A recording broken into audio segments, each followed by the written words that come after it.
दिल्ली के कंझावला में श्री पीताम्बरा पशुपति मठ की स्थापना हुई। इस मठ की स्थापना पशुपति पीठाधीश्वर विश्व गुरु ब्रह्मर्षि डॉक्टर गौरी शंकराचार्य जी महाराज द्वारा की गई और आचार्य प्रमोद कृष्णम मुख्य रूप से शामिल हुए और मीडिया से बात करते हुए उन्होंने सनातन धर्म और श्री पीताम्बरा पशुपति मठ के साथ साथ भारत नेपाल की सांझी विरासत पर बात की।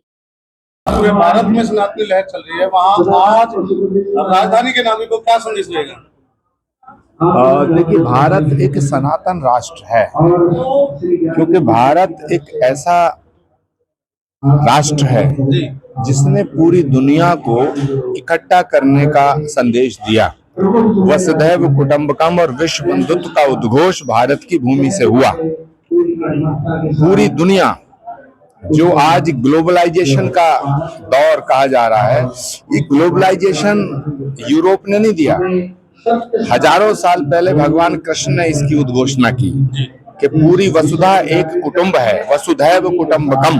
पूरी धरती पे जो लोग हैं वो एक परिवार हैं, कुटुंब है। तो भारत आज सनातन राष्ट्र अपने आप में है और दुखद बात यह है कि कुछ ऐसे देश हैं दुनिया में जो भारत को तोड़ना चाहते हैं, भारत को कमजोर करना चाहते हैं, और ये वो लोग हैं जिन्होंने निर्दोष लोगों पर पहलगाम में गोलियां चलाई।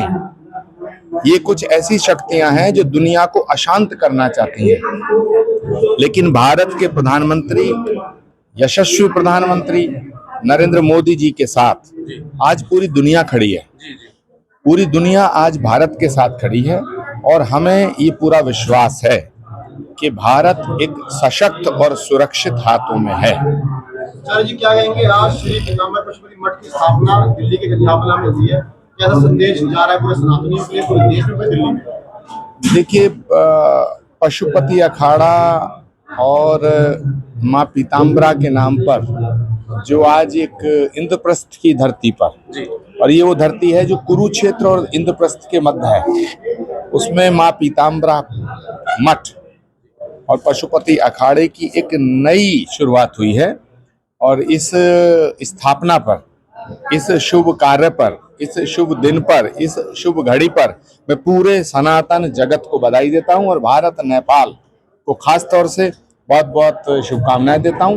और मुझे लगता है कि पीताम्बरा मठ बहुत से असंख्य भक्तों के कष्टों के निवारण का काम करेगा और इस मठ से एक नई दिशा सनातन को सशक्त करने के लिए मिलेगी। विश्व गुरु गौरी शंकराचार्य जी महाराज ने इसकी स्थापना करी, लगातार नेपाल में और हिंदुस्तान में काम कर रहे हैं, सनातन को आगे बढ़ाने, उनके लिए क्या कहना चाहेंगे? देखिए, नेपाल और भारत की साझी विरासत और साझी संस्कृति है। नेपाल के बिना भारत की सांस्कृतिक विरासत अधूरी है। तो आज नेपाल और भारत को जोड़ने का काम भी डॉक्टर गौरी शंकराचार्य जी महाराज कर रहे हैं और उन्होंने पशुपति अखाड़े से कई महामंडलेश्वरों को, आचार्य महामंडलेश्वरों को आज उनका पट्टाभिषेक करके उन्हें सम्मानित और गौरवान्वित करने का कार्य किया है। मुझे उम्मीद है कि आज जिन महापुरुषों का पट्टाभिषेक हुआ है, जिनको नया दायित्व मिला है, वो सनातन के लिए अपने जीवन को कुर्बान करने के लिए, जीवन का बलिदान देने के लिए तत्पर रहेंगे। जहाँ गंगा, गाय और गायत्री के देश में हम सनातनी कल्चर के इस माहौल में एक अलग संदेश देखते हैं। जहाँ प्रदेश की मुख्यमंत्री गौशाला का एक निर्माण कार्य है, इधर सनातन का दूसरा काम, और देश के यशस्वी मुख्यमंत्री प्रधानमंत्री कहीं ना कहीं रुद्राभिषेक करते दिखते हैं। तो भविष्य में भारत किस तरफ जा रहा है? प्रधानमंत्री नरेंद्र मोदी जी के कार्यभार संभालने के बाद भारत और सनातन का परचम पूरी दुनिया पे लहरा रहा है। हम भगवान से प्रार्थना करते हैं कि भारत के प्रधानमंत्री को अच्छा स्वास्थ्य और उन्हें चिरंजीवी करे।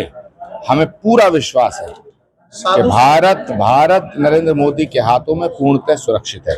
साधु संतों के समागम जो हमने अभी देखा, विश्व की सबसे बड़ी भीड़ और सबसे बड़ा हुजूम साधु संतों का जो डिजिटल महाकुंभ में देखा, इससे बदलता भारत देश की प्रवेश परिस्थिति में कहाँ जा रहा है? महाकुंभ भारत के साथ साथ सनातन का महापर्व है।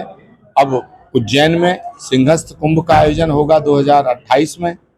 तो ये हमारी सांस्कृतिक शक्ति है, ये हमारी सभ्यता की शक्ति है और ये शक्ति को और अधिक शक्तिशाली बनाने का काम भारत के 140 करोड़ लोग कर रहे हैं और भारत के यशस्वी प्रधानमंत्री के नेतृत्व में हम सब संत महात्मा, संत महापुरुष सनातन के ध्वज को पूरे विश्व में फहरा करके भारत को विश्व गुरु बनाने की तरफ अग्रसर हैं।